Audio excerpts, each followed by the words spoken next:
It's me, your boy, Auteur Deluxe. Yeah, this is how I look. It's fucking hot. I don't care. I don't know if I talked about this already. Yeah, no one's looking at me, and if they, I'm wearing a mask if I'm out anyway. So fuck it. Who cares? Fuck it. So today we're gonna talk about Christmas again, Christmas, comma again. This movie came out in 2014, directed by Charles Pokel. I think is how you say it, and it's starring Kentucker Audley, and Hannah Gross, who you'll remember from Mindhunter, and she was in this movie Stinking Heaven, which is not very good. This came out in 2014. It's on Canopy, and it's also on Amazon Prime. So if you want to see it, that's where you can see it. And I think it's a perfect film, or it's as close to a perfect film as I've ever seen.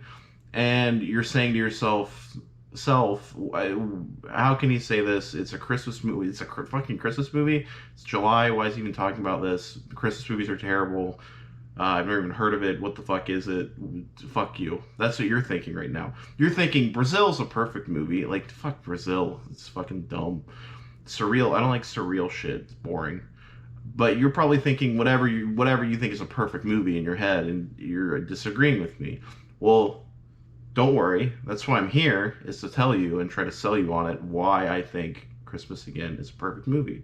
So as far as the plot goes, Christmas Again, it is the main character's name is Noel, like Noel Gallagher, but like Noel, like Noel, Christmas, get it?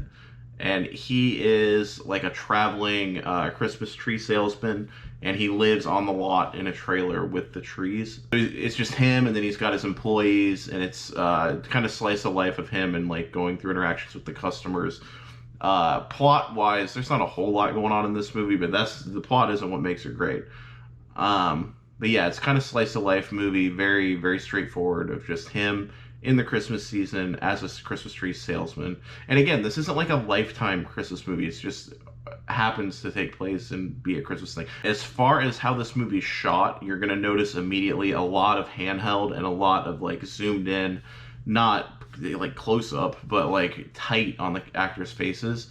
And I really like that. And because it's on film and it is handheld, it kind of reminds me of Breaking the Waves. I think when it's on film and handheld, it looks very realistic. Because when it's on video and handheld, it just looks like a home video. But when it's handheld and film, that has a quality that I really like. And just the close-ups in the handheld, it reminds me of Cassavetes just immediately. And the way the camera tracks the movements of the characters at certain points, and just the blurred Christmas lights in the background. It's very warm, very evokes a lot of feeling just in the way it's shot. So the way that they zoom in like that, the characters tell you a lot without the dialogue. There's a lot of close-ups of hands, of faces, of gestures, and that's how a lot of this story is told. More through kind of body language and things like that than through actual dialogue. Noel's character actually barely talks, and when he does, it's very matter of fact. Talking down to his coworkers or talking to the love interest that comes later in the movie, the Hannah Gross character, just kind of just saying, yeah, it's not dialogue based. He's not saying anything profound in this movie. It's not like layers and layers of dialogue. It's just kind of functionality. But in the performance by Kentucker Adley, I don't know how you say it, but in Kentucker's performance, you get a wealth of emotion. You get a lot out of his facial expressions and his gestures and just like little looks and glances that he'll give the customers or that he gives the love interest. He really inhabits that character. He's got a lot of moments of kind of restlessness and irritability based on something in the movie. I don't want to spoil it, but he really inhabits this character. It's a really good performance by him. And aside from him, a lot of the characters are the side characters, like the customers coming in. A lot of character actors that are funny and memorable and kind of irritating in their own way, and him reacting with them is good and interesting. But then comes the Hannah Gross character as the love interest, and her character, this is where the film really starts to work for me. They meet in these kind of short bursts, and like nothing is guaranteed, nothing is permanent, and they're still kind of feeling each other out and finding and gauging each other's intentions. The way this love story plays out, it works for me. It speaks to me as a viewer. This is why I don't like the French New Wave, is I don't like people meet twice and then they're all giddy, lovey-dovey. Love usually isn't love. It's infatuation, and it comes in little misunderstood spurts and it is fleeting. It's not this static guarantee in life. It's these little short moments that you don't know how long they're going to last, when they're coming back. So for it to play out that way on film, I really like that. So when a tender moment happens in this film between these two characters, it is amplified because things are kind of always in flux, and they have these transient lives, and they don't know when they're going to see each other again. It's impactful because you know that it's short-lived. And I think this is a very empathetic movie. At the beginning, you feel Noel's kind of irritability and his like anger and kind of grumpiness that rubs off on the viewer. And then later in the movie, when he's delivering the trees, you see him smile a lot more.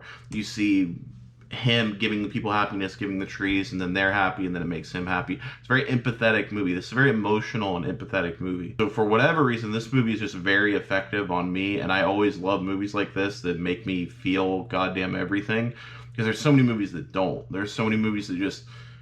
It's a miracle for a movie to just not be boring. It's a miracle for it to make you feel one thing. It's a miracle for the script to work. But when all these things come together, it's beautiful to see. Everything just works for me, and everything makes me feel something on every level, whether it's a small glance from the Hannah Gross character to the weird theremin music to the blurred Christmas lights in the background of the shots that just work aesthetically for me. And the ending, I don't want to spoil it, but it's a beautiful ending. It's one of the best endings I've ever seen in a film. I love the ending to this film. And they really capture, like, it's unfair to put this in like this. Oh, it's just a Christmas movie. It's really not a Christmas movie. I mean, it is, but it's not. And you can't put it in like Christmas movies I can think of. It's just the anticipation. You're a kid, you're excited, whatever. This is more of that hollow, that anticlimax, that kind of feeling you have after all the presents are open and you just feel like you want to take a nap and die, and you don't know when the next time all these people will be together again. And that bittersweet, hollow feeling of Christmas as an adult, they really capture that. Like, the good things in life are very fleeting, and you need to make them count, however nuanced, however small they feel at the time. You really need to make those moments count. And I think this movie...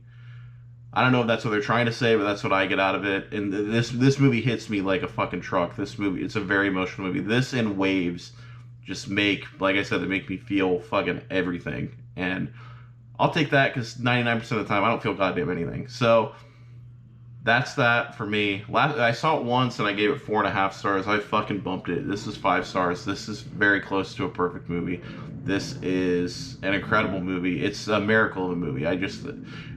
You don't see things that are this good. I don't see things that are this good or this emotionally impactful. But then again, that's not what a lot of people get out of movies. It's weird that I like Michael Haneke, where he is so sterile and doesn't give a shit about emotions. But that's its whole own other thing. And you can like different types of things. That's the thing. You don't have to just like horror. You don't have to just like documentaries. You don't have to just like musicals and La La Land or whatever. You can like everything, and I do, or not everything, but I like all kinds of stuff, and this really works for me. I've said it 700 times by now. Yeah, watch Christmas Again. Can it be? Amazon Prime. Torrents. No, I'm just kidding. So yeah, follow me on Instagram at AutoDeluxe, on Letterboxd at Ween, W-E-E-N, and on Twitter, AutoDeluxe, although I barely use the Twitter. But the main thing is Letterboxd. If you add me on Letterboxd, when I get a hit on Letterboxd, that's how I know that I think people are watching this. I don't know. Leave a comment if you're watching this. I don't know who's watching this. There's a lot of bots on Letterboxd. Anyway, thank you, and good night.